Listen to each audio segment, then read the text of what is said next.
ការបង្កើតនៅធ្វើនៅ logo Messenger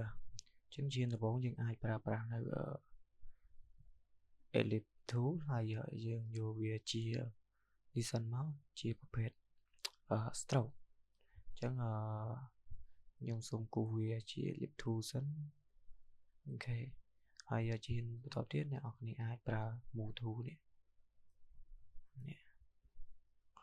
selection tool ហើយយើងអាចប្រើ selection tool ហើយយើងទាញវារៀងចេះចុះមកក្រោមមកហើយខ្ញុំសូមទាញវាធំបែបនេះអូខេអញ្ចឹងជំនាញបន្តទៀតយើងចាប់ផ្ដើមធ្វើឡើងនេះអញ្ចឹងយើងអាចប្រើប្រាស់polygon tool ខ្ញុំคลิกមួយហើយខ្ញុំយកជ្រុងវាតែ3ទេខ្ញុំយកបែបនេះអញ្ចឹងខ្ញុំសូម rotate បែបនេះខ្ញុំយកចេះក៏បានដែរហើយខ្ញុំទាញវាឲ្យស្រួយបែបនេះចឹងខ្ញុំទាញវាដាក់បែបនេះមក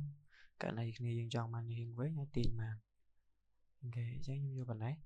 ហើយបន្តមកទៀតខ្ញុំប្រើ Path Finder ឡើងនេះខ្ញុំដាក់វាចូលចេះយើងរុញវាមកចេះមកហើយយើង select វាទាំងអស់ហើយយើងប្រើ Path Finder យកអាទី1នេះអូខេអញ្ចឹងបន្តមកយើងអាចចូលទៅកាន់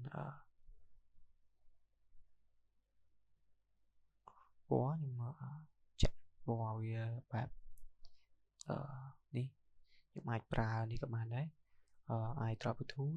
ខ្ញុំคลิกពណ៌វាមួយបែបនេះអញ្ចឹងជាបន្ទាប់ពីខ្ញុំធ្វើបាននេះហើយខ្ញុំចាប់ដើមចូលទៅកាន់ gradient ខ្ញុំចូលទៅកាន់ gradient ហើយខ្ញុំយក customize ហើយខ្ញុំអាចคลิกពណ៌នេះមួយហើយកន្លែងនេះមានពណ៌មួយដែរអញ្ចឹងខ្ញុំចាប់ដើមដូរមួយមកអញ្ចឹងខ្ញុំអាចច្បិចពណ៌បែបនេះហើយខ្ញុំคลิกលើនេះមួយខ្ញុំអាចច្បិចពណ៌ខ្ញុំអាចស្រេពណ៌ចេះមកហើយកន្លែងនេះខ្ញុំ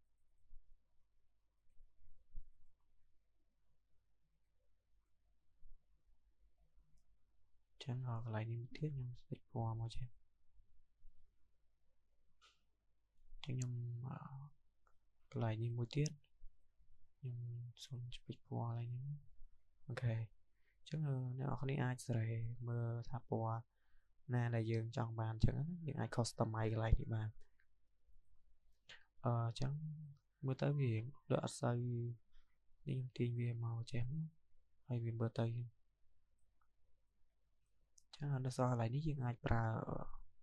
pen tool គូសក៏បានដែរឥឡូវខ្ញុំប្រើ pen tool គូសមកទៅខ្ញុំគូសខ្ញុំចេញទៅពណ៌អក្សរសិនហើយខ្ញុំប្រើ pen tool គូស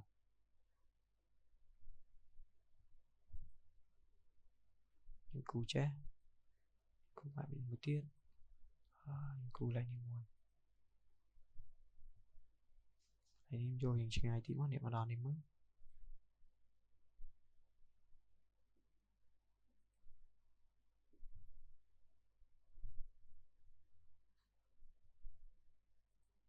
អូខេចឹងតោះមកចុចខ្ញុំទាញបែបនេះកន្លែងខ្លះទៅយើងអាចទាញយើងខ្លាំងคลิกលើវាមួយណាយើងអាចคลิกទាញបានដូចកន្លែងនេះវិញវាត្រូវកោងខ្លាំងយើងคลิกលើវាមួយចាប់ទាញវាចេញមកហើយកន្លែងផ្សេងទៀតបើអ្នកនរគ្នាចង់ទាញវាកោងយើងអាចចុច control ជាប់យើងคลิกវាមួយមកចាប់ទាញវាបានហើយដាក់ចំកណ្ដាលចេះមកអូខេអញ្ចឹងសម្រាប់ការគូស logo Messenger មានតែប៉ុណ្្នឹងទេសូមអរគុណ